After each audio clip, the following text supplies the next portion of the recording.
Hospital Management System terdiri dari menu pasien. Di sini pasien ada prescription atau resep obat. Jadi dokter bisa memasukkan resep obat dari pasiennya yang sudah diberikan resep. Di sini juga ada nama apoteknya dan ada nama dokternya ya. Ini semua di-create dalam satu form. Begitu juga dengan pasien-pasien yang lainnya. Di dalam prescription detailnya di sini ada nama obat, dosis yang diberikan, kemudian frekuensinya berapa kali dalam satu hari, terus treatmentnya sampai berapa lama ya, mungkin ada yang 3 hari, ada yang sebulan dan lain, sesuai dengan treatment dari dokter. Selanjutnya ada menu yang appointment ya, ini penting sekali untuk mengatur jadwal kedatangan pasien. Jadi ada appointment 1, appointment 2 sesuai dengan jamnya dan tanggal. Jadi ada tanggal dan jam. Kemudian di sini ada health centernya, ada poli umum, poli gigi, poli anak, poli jantung dan sebagainya. Nah, di sini ada pasien status. Ini adalah pasien rawat jalan.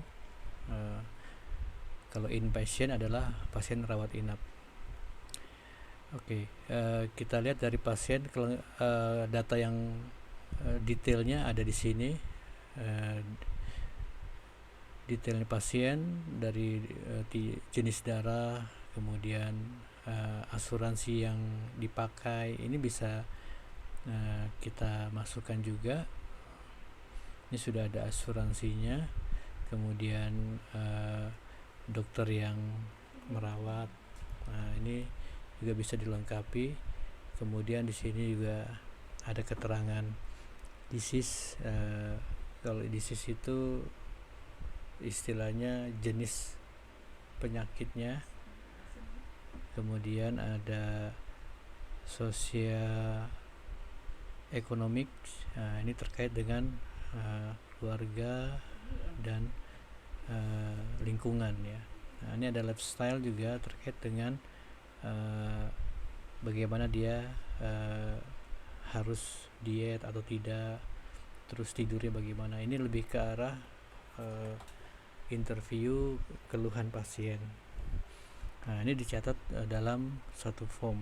Di lifestyle ini ada diet, ada obat-obatannya, apa saja mempengaruhi kesehatannya, kemudian kebugarannya dan keamanannya. Ini mungkin dalam perkendaraan. Kemudian ada medication, medikamen ya. Medikamen ini obat-obatan apa yang dikonsumsi. Ini masuk ke dalam kategori rekam medik ya. Rekam medik. Nah, sini ada vaksin yang diberikan. Mungkin baru-baru ini ada vaksin COVID misalnya ya.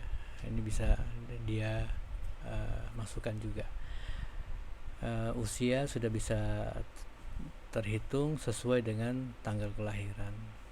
Nah, ini dari sisi pasien. Kemudian appointment itu berupa dengan janji pasiennya datang, kemudian apa konsultasi yang diminta oleh pasien ya. Mungkin kalau dokter gigi, cabut gigi atau bersihkan gigi, atau tambalan yang kedua, tambalan yang ketiga, atau cabut gigi yang kedua, yang ketiga, ini harus dicatat di sini supaya dokternya tuh ingat, oh, pasien ini tindakan apa lagi berikutnya. Jadi semua berita tentang tindakan. Kemudian di sini pun bisa dibuatkan langsung create invoice untuk membuatkan bill atau tagihan, terutama untuk pasien-pasien yang rawat jalan. Ya, di sini appointment sudah dilengkapi. Di sini ada inpatient. Kemungkinan ini masih sekedar mencatat bahwa pasien ini dalam rawat inap. rawat inap dari tanggal berapa sampai dengan tanggal berapa, ini perkiraan saja sampai dengannya. Kemudian alasannya dirawat kenapa disebutkan, apakah emergensi, masuk ICU, gagal jantung, ini harus disebutkan alasannya dirawat. Oke, berikutnya ada laboratori. Biasanya klinik rumah sakit perlu laboratorium, tapi tidak semua klinik memiliki laboratorium. Bisa jadi dia menggunakan laboratorium yang di luar dari rumah sakit atau klinik, ya, seperti laboratorium yang umum sudah ada di lapangan. Ya, ini tampilan dari hospital management. Di sini sudah ada hasil tes lab yang sudah selesai, apa kasusnya, kemudian ada indikasinya kenapa, diagnosisnya apa. Jadi hasil lab ini uji klinis dari dokter, dari petugas laboratorium untuk mengecek kondisi pasien sesuai dengan prosedur atau literatur dari lab tersebut. Nah, ini contohnya hasil periksa darah dengan HB yang sejumlah ini, artinya normalnya adalah 13 sampai dengan 17. Nah, ini untuk ukuran pria dewasa. Ya, semua istilah ini harus disiapkan dalam master data. Baik, semua laporan hasil lab, hasil appointment maupun resep dokter itu bisa ditarik menjadi invoice. Semuanya di invoice. Nah, kita lihat di sini ada accounting. Di accounting ada customer dan invoice. Ya, inilah hasil proses dari front end atau dari hospital management ke bagian kasir. Jadi sudah ada nilainya di sini.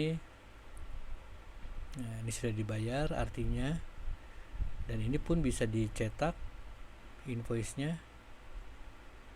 Mungkin kalau karyawan butuh untuk klaim, ya, reimburse, atau asuransi kita perlu ya untuk menjadi lampirannya.